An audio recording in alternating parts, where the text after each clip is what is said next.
Hello दोस्तों, कैसे हो आप लोग? आपके अपने यूट्यूब चैनल द मैथ्स मंत्रा पर आप लोग का स्वागत है।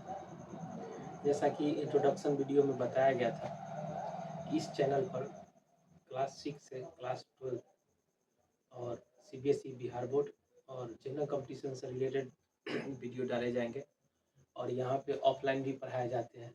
ऑफलाइन का पता है डेढ़पुरा चौक, मोबाइल नंबर 9708864710 है। नंबर को आप लिख सकते हैं 9708844710। आप इस नंबर पर कांटेक्ट कर सकते हैं। और जनरल कंपटीशन के अंतर्गत ही एक एग्ज़ाम आता है सीटेट का, जो मेरे पास एक क्वेश्चन है सीटेट एग्ज़ाम का। इसमें पूछे गए 25-30 क्वेश्चन है मैथ का, जिसको हम बारी बारी से सॉल्व करेंगे और वीडियो अपलोड करते रहेंगे। एक वीडियो मुश्किल से 5 मिनट का होगा और वीडियो को मैं बारी बारी से सब क्वेश्चन बना के डाल दूंगा। तो जो लोग भी सीटेट का भी तैयारी करना चाहते हैं या जनरल कंपटीशन से रिलेटेड कोई भी एग्जाम एसएससी बैंकिंग रेलवे का करना चाहते हैं मैथ और रीजनिंग सब्जेक्ट के लिए, वो इस नंबर पर कांटेक्ट कर सकते हैं। यहाँ ऑफलाइन क्लासेस की भी व्यवस्था है।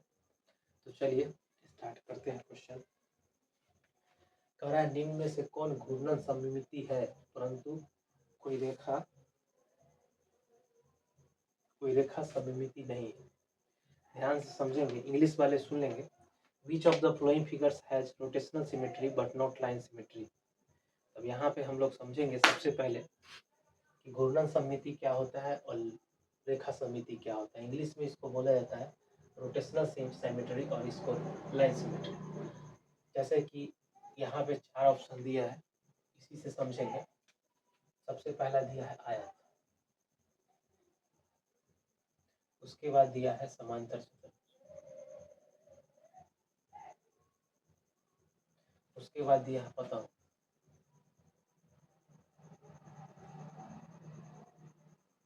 उसके बाद दिया है समचतुर्भुज।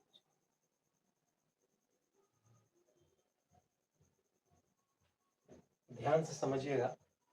और इसको बनाने के लिए आपको सबसे पहले पता होना चाहिए इन चारों चीज़ों का, आयत, समांतर चतुर्भुज, पतंग, समचतुर्भुज का परिभाषा। तो आयत कहते हैं जिसकी आमने सामने की भुजा बराबर हो और एक कोण 90 डिग्री का हो। समांतर चतुर्भुज कहते हैं जिसके आमने सामने की भुजा बराबर और समांतर।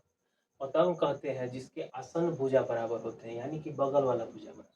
समचतुर्भुज कहते हैं जिसमें चारों भुजाएं बराबर हो और क्या हो, एक दूसरे से समांतर।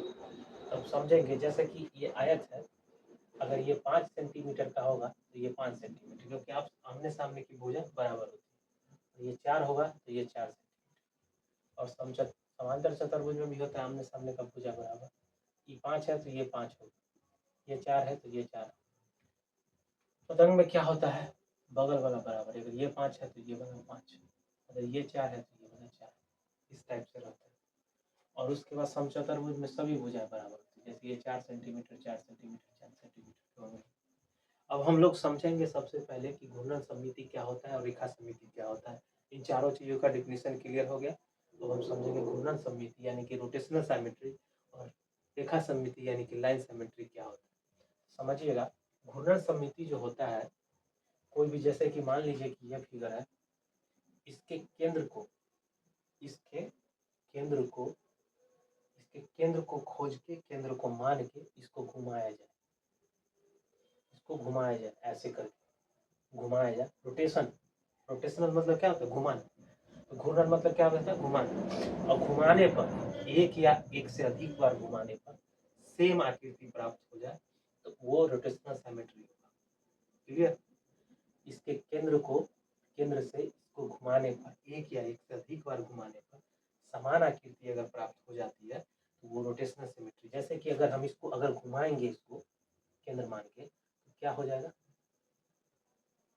ये जो 5 है यहाँ चला है, ये जो 4 है यहाँ चला है, ये 5 यहाँ चला है और ये 5 कहाँ चला है, ये 4 इधर से। रोटेशन मतलब ऐसे घूमेगा, ऐसे ऐसे घूम जाएगा।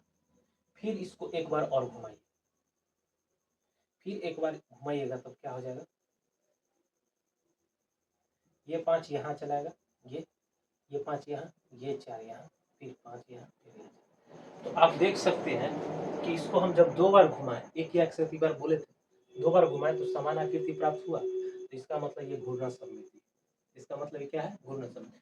सेम इसमें भी अगर इसको केंद्र मान के घुमाइएगा तो इसमें भी आएगा घूर्णन सममिति, इसको मान के घुमाइएगा, इसको भी आएगा घूर्णन सममिति, और इसमें तो सब बराबर है तो इसमें घूर्णन सममिति आ जाएगी। क्लियर, घूर्णन समिति समझ में आएगा। जैसे कोई फिगर है सीधा, यहाँ केंद्र पर एक खड़ा कर दीजिए और इसको घुमाइए, एक बार घुमाइए, 2 बार घुमाइए, जैसे कि वर्ग होता है, समचतुर्भुज होता है, इसमें एक ही बार घुमाने में आ जाएगा क्योंकि इसका चारों भुजा बराबर होता है, और बाकी जो होता है उनको एक से अधिक बार घुमा, समबाहु त्रिभुज को भी एक ही बार घुमाने में आ जाएंगे। ये जो फिगर जो होते हैं आमने सामने के अपोजिट, उसको 2 बार घुमाने में सेम आकृति प्राप्त हो। तो घूर्णन समिति आप लोग को क्लियर हो गया होगा। अब हम लोग समझेंगे रेखा समिति क्या होता है। रेखा मतलब होता है लाइन। इस चित्र को मैं इसी को समझते हैं, यहाँ पे 5 है, यहाँ पे 4 है, यहाँ पे 4 है, यहाँ पे 5। इस चित्र को बीचे बीचे एकदम मध्य बिंदु से बीचों बीच एक लाइन खींच देते हैं। ठीक, अगर लाइन खींचने पर बाएं साइड और दाएं साइड समान आकृति प्राप्त होती है, लेंथ में भी और आकृति माने कि साइज में भी अगर समान आकृति प्राप्त होती है तो ये रेखा सममिति होगा। तो आप ध्यान से देखेंगे तो ये अगर 5 सेंटीमीटर का है, इसके बीचों बीच खींचेंगे तो ये अढ़ाई होगा, ये 4 है तो ये 4 है, ये अढ़ाई है तो ये अढ़ाई है, ये अढ़ाई है तो ये अढ़ाई है, यानी कि ये दोनों है, घूर्णन सममिति है और रेखा सममिति। अब इसमें आते हैं, इसको बीचों बीच खींचिएगा तो वही चीज होगा, सेम चीज। अब अगर इसको बीचों बीच, इसको हम बाद में लेकर चलते हैं, इसको भी बीचों बीच खींचिएगा तो सेम चीज दोनों तरफ। लेकिन अगर इसको बीचों बीच खींचिएगा तो सेम चीज प्राप्त नहीं होगा, क्योंकि अगर इधर 5 है तो इधर भी अगर 5 होता तो ये रेखा सममित होता, लेकिन इधर 5 है इधर 4 है तो रेखा सममित नहीं है, इसीलिए ऑप्शन नंबर क्या हो जाएगा, सी। अच्छा है क्वेश्चन, अच्छा, ये सीटेट का पहला ही क्वेश्चन था, मेरे पास क्वेश्चन आया है, उसी से मैं ये सॉल्यूशन बनाया हूँ। आप लोग को कोई डाउट हुआ होगा तो कमेंट करिएगा, मेरे तरफ से जो हो सका अच्छा से समझा दिए रेखा सममिति और घूर्णन समिति। घूर्णन समिति में कि बस जो साइड दे, जो चित्र आकृति देगा उसको केंद्र मान के घुमा देना है, एक बार घुमाइए, 2 बार घुमाइए, समान आकृति प्राप्त हो जाना चाहिए। और समचतुर्भुज और ये रेखा समिति होता है, बीचों बीच लाइन खींची दोनों तरफ, जैसे ये बोर्ड है, अगर इसको बीचों बीच लाइन खींचेंगे तो दोनों तरफ क्या होगा, समान आकृति प्राप्त होगा। तो ये बोर्ड भी एक किस शेप में है, ध्यान से देखिएगा तो ये आयत के शेप में है।